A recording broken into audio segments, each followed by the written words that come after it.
Hello, ladies and gentlemen. We are back looking at the decisive game of the day from round two of the Superbet Chess Classic, and we're looking at the game between Alireza Faruja with the white pieces and Ian Nipam with the black pieces. Just want to remind everyone that chess audiobooks under the same name is on Lee Chess, chess.com, Instagram, Twitter, so please join me on those platforms. Please click the thumbs up button, hit subscribe, all of those good things, and please click the show more button to see what goodies I have in store for everybody in the links below. And of course, please consider supporting my channel via donation. Let's get right into this game for the best analysis on YouTube.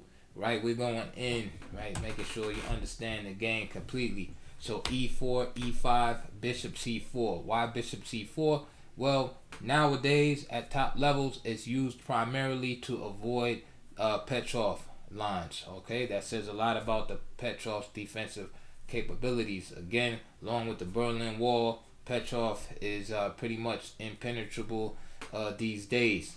All right, so bishop c4 is a way to avoid these Petrov lines. Now, back in the olden days, like the 19th century, players would also play bishop c4 to hide their intentions of playing delayed king's gambits with moves like f4, also transpositions into Vienna systems with knight c3, f4, what have you. But nowadays, mostly used to just avoid the Petrov, and you might see some transpositions every now and then to Gioco piano type positions.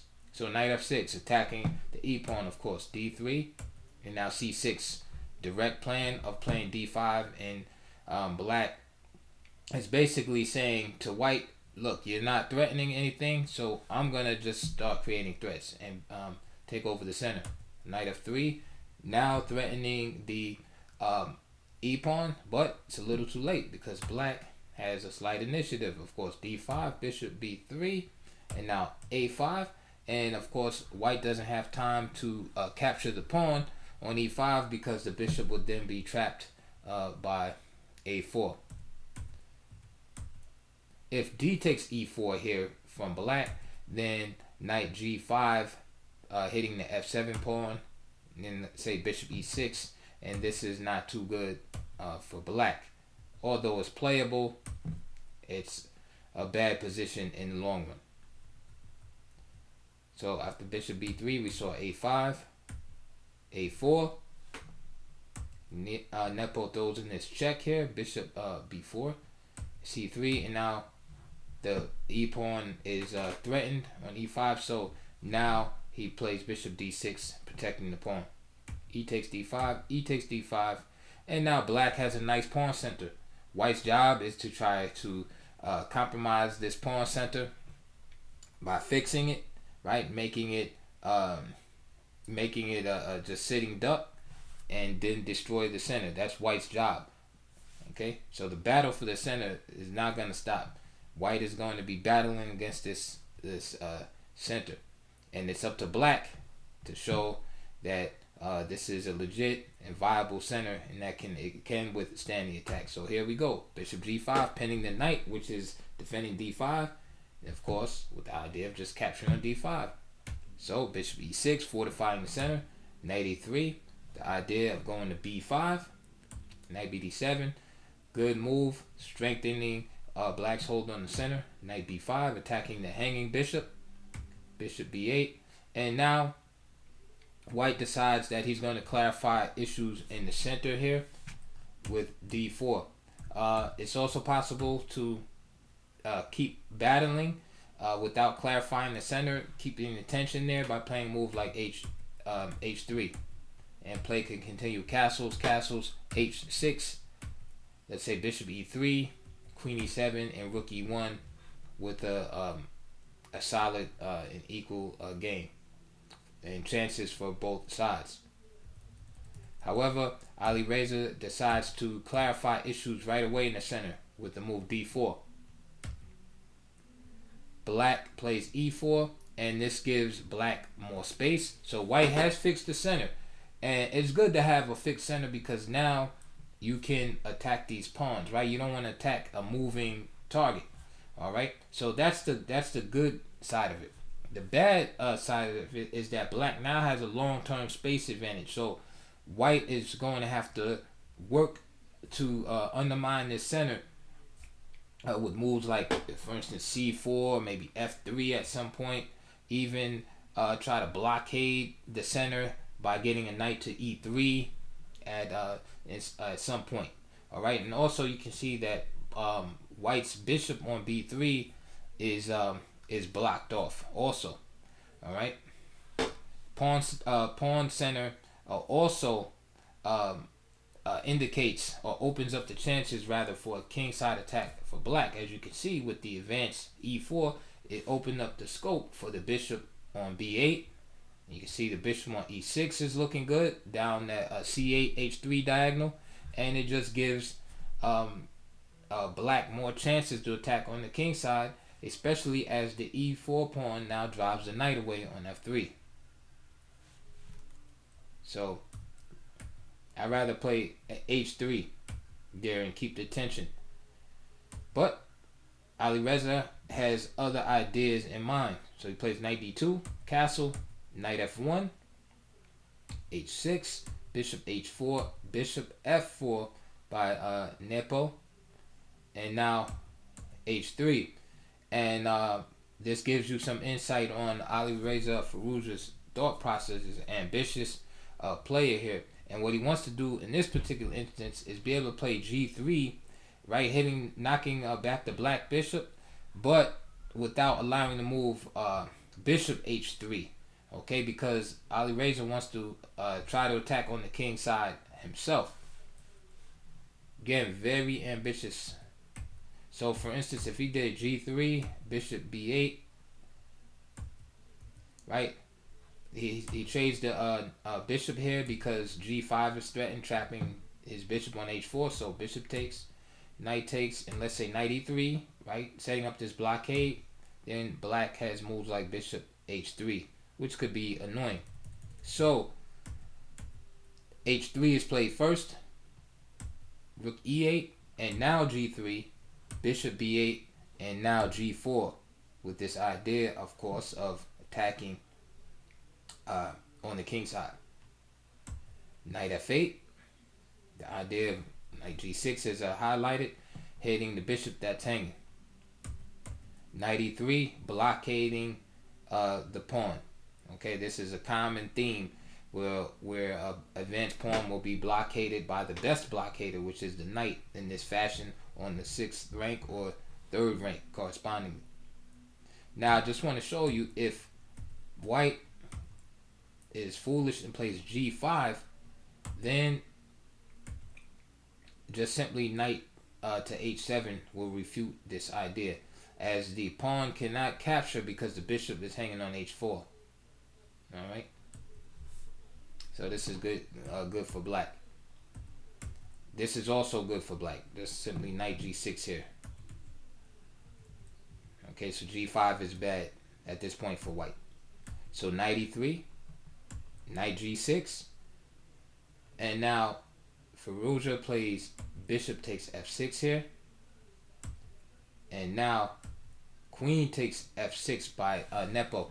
Nepo sacrifices the d5 pawn in order to exploit the weak squares that are left behind by white.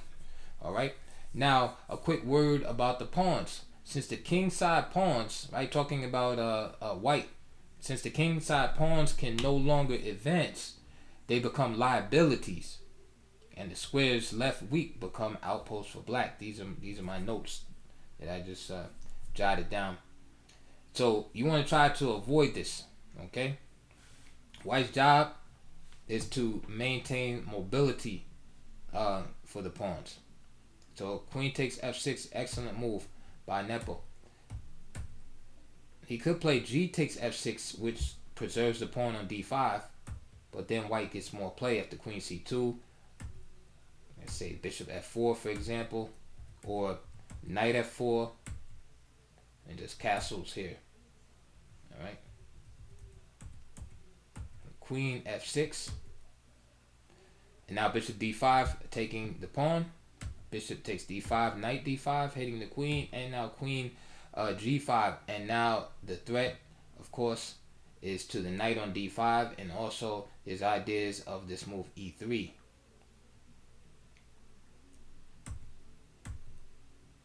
c4, protecting the knight.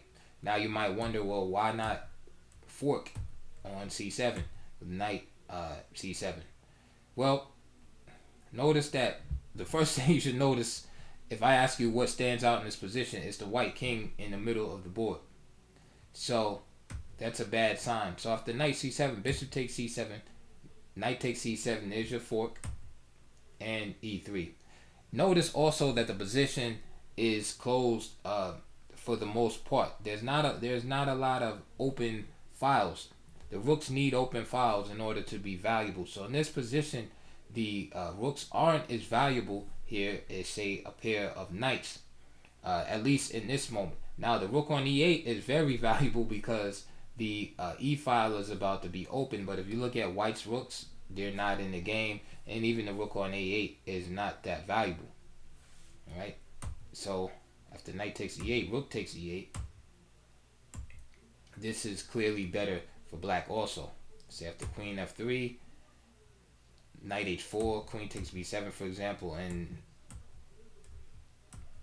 white is just in all types of trouble with this king. All right. This is why Firouzja didn't go for a fork here. He's up a pawn, so his job is to try to consolidate. So c4, bishop f4. Okay, continuing to exploit all of the weak squares left behind by these early pawn advances. All right, and also this bishop has the effect, of course, of making e3 even stronger, but also cutting off the king for potential castling queenside. All right, so bishop f4, queen b3. Again, to emphasize this threat, if we gave black another move, he would just play e3 here. And let's say if knight takes e3, bishop takes, and you can see the pieces flooding in. So this is why Firouzja plays queen b3. Other ways to try to defend this, king f1 is interesting. Queen e2. All right.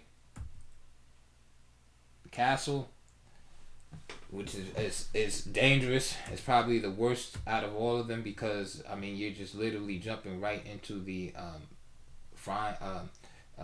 right into the fire from the frying pan, so to speak.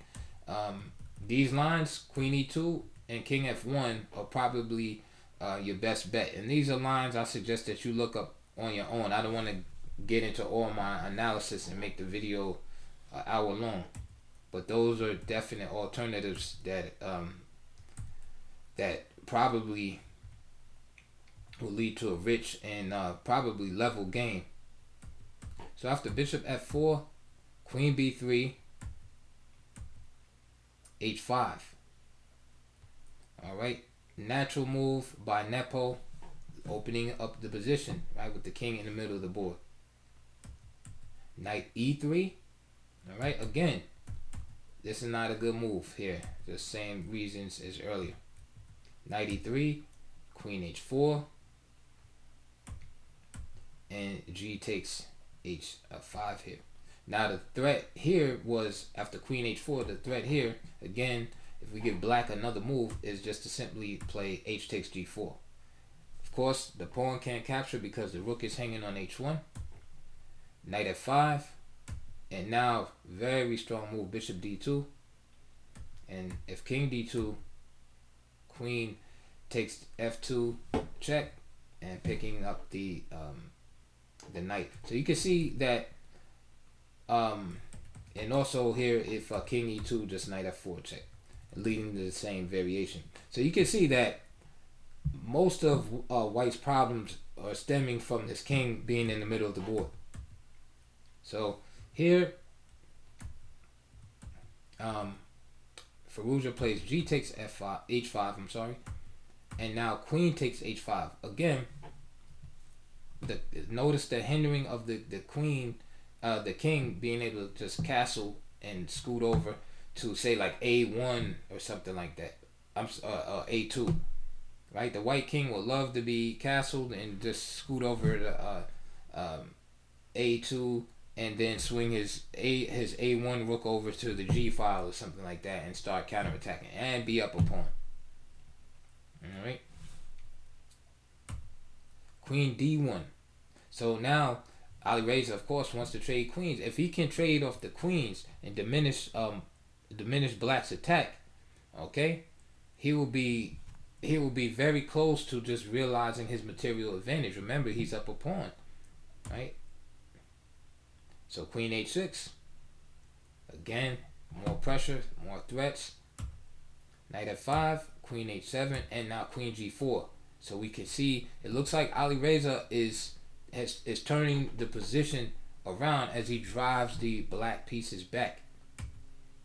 Rook A6. Alright, very strong move. Again, with that bishop there on F4, it's prohibiting the castling queen side of white. So he takes a run forward, he plays King D1, and now Rook F6, Rook E1, and now Knight F8. Okay. And now Knight E3. Notice the knight was threatened by the way on F5, so it comes back to E3. Bishop B8. Another threat. Queen E2. Queen H4. More pressure there on F2. Rook F1. And now Rook F3. Alright. King C2. Knight E6. So now we can see that white is trying to castle by hand. Right? He's getting his king out of dodge, so to speak. Knight D5, and now Knight G5. Okay, Rook H3 is playable here, and Knight G5 as in the game. Both playable moves here.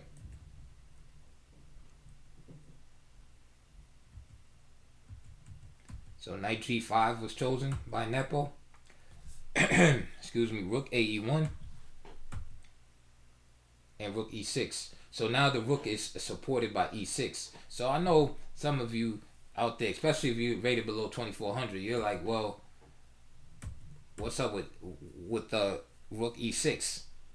Okay. Now I know some of you are saying, well, he wants to bring the rook, to the G file, or maybe support the other rook on the F file eventually, even though the knight is sitting there on D5. All right. The real reason is because Black wants to capture on F2, but right now there's a threat against this rook. All right, so for instance, if rook takes H3 here, okay. Sorry about that. First, I'll show you this variation. If knight takes H3, then just queen takes F3, E takes, rook takes, king H7, rook takes B8, queen E4 check, and white is doing very well here. Of course, he'll get out of this check and move his king, and white is doing very well here. If rook takes H3, okay, again, king B1, rook H2, for example, queen C2, knight F3, rook E2,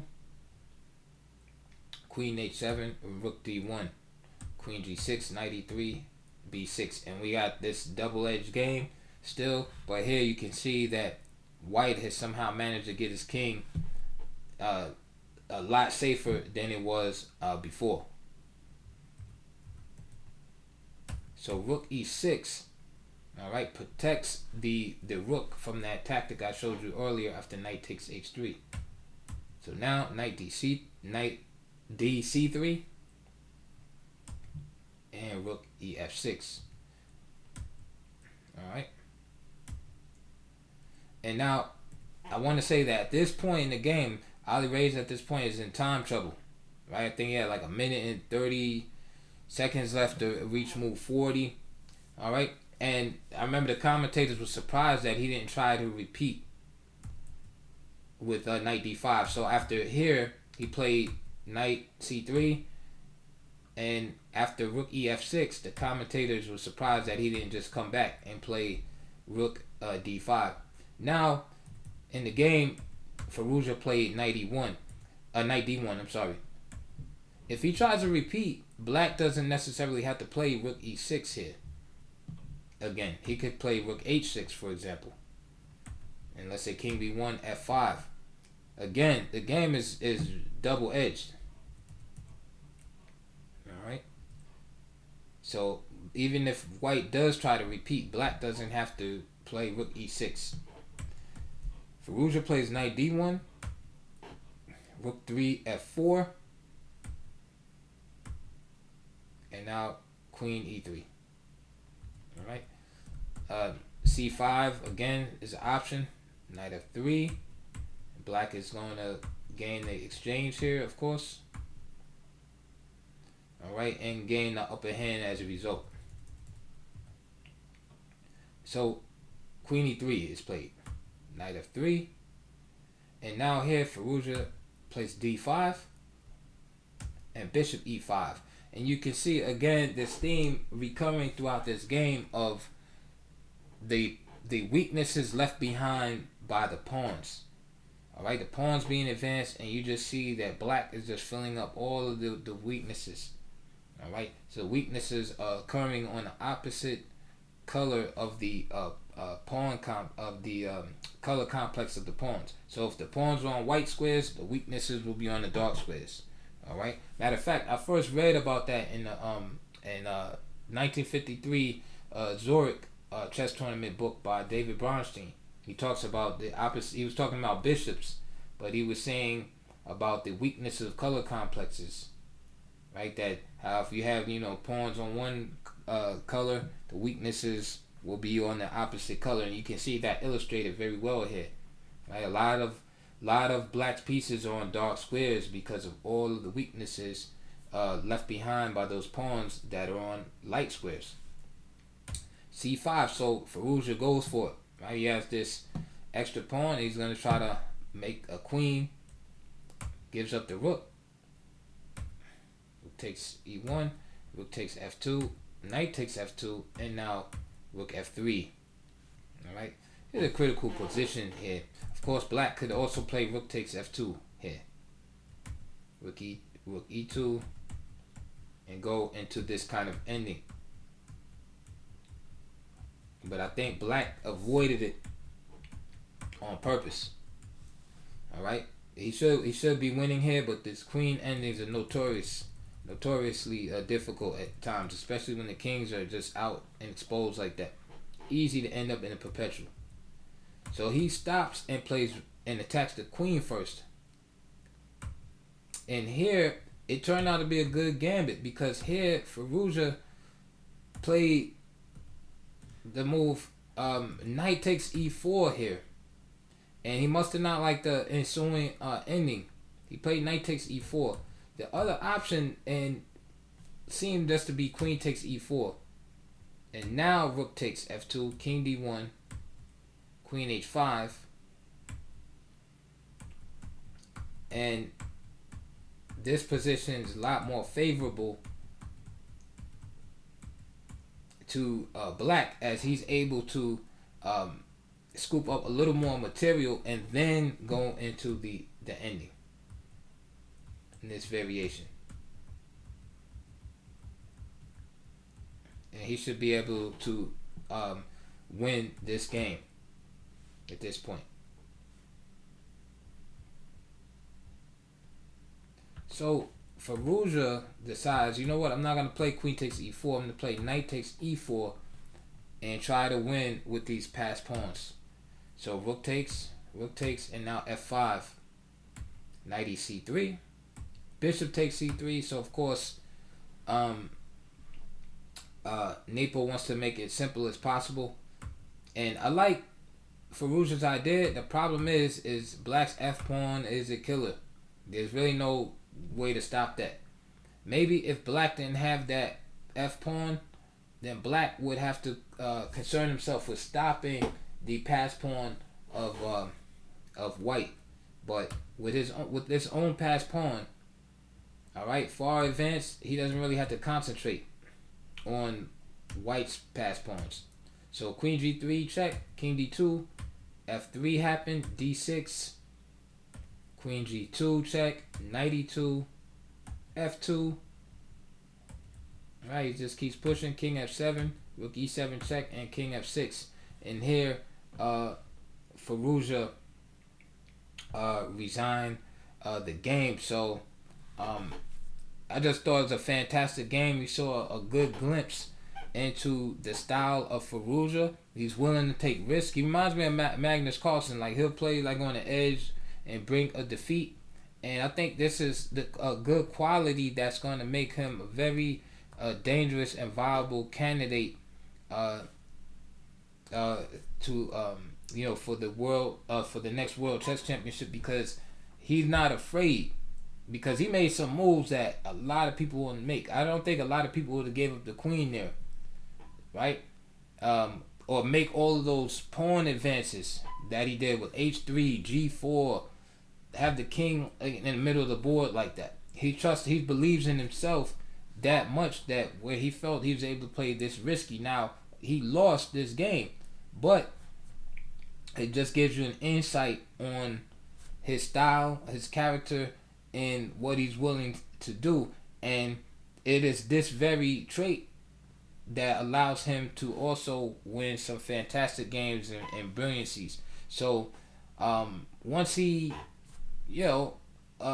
again, develops more, matures more in this particular style, he's probably gonna lose less games like this, but win more games, right, in a spectacular fashion. So I'm definitely looking forward to that. So here are the the final moments, resignation on video.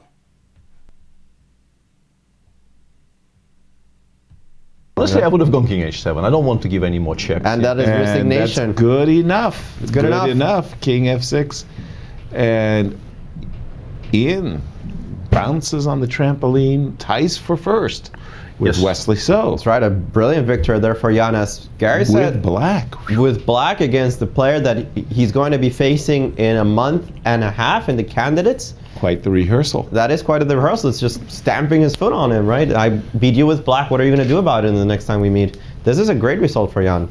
Wow. Yeah. Wesley spoke yesterday about the confidence builder it was for him that he won a classical game. He was explaining that he was having some troubles and that he felt really good about his victory. This will be a very, very good feeling for absolutely. Winning a game Nepo. like this. Yeah. Winning a game like this is going to be a very good feeling. All right, so there you have it. Alireza, playing possibly for a win in a position that, again, was extremely double-edged. But again, that's his style, that's his character, and you got to give him credit for that, right? Because this is the reason why we watch and enjoy players like this. And listen, he must be doing something right.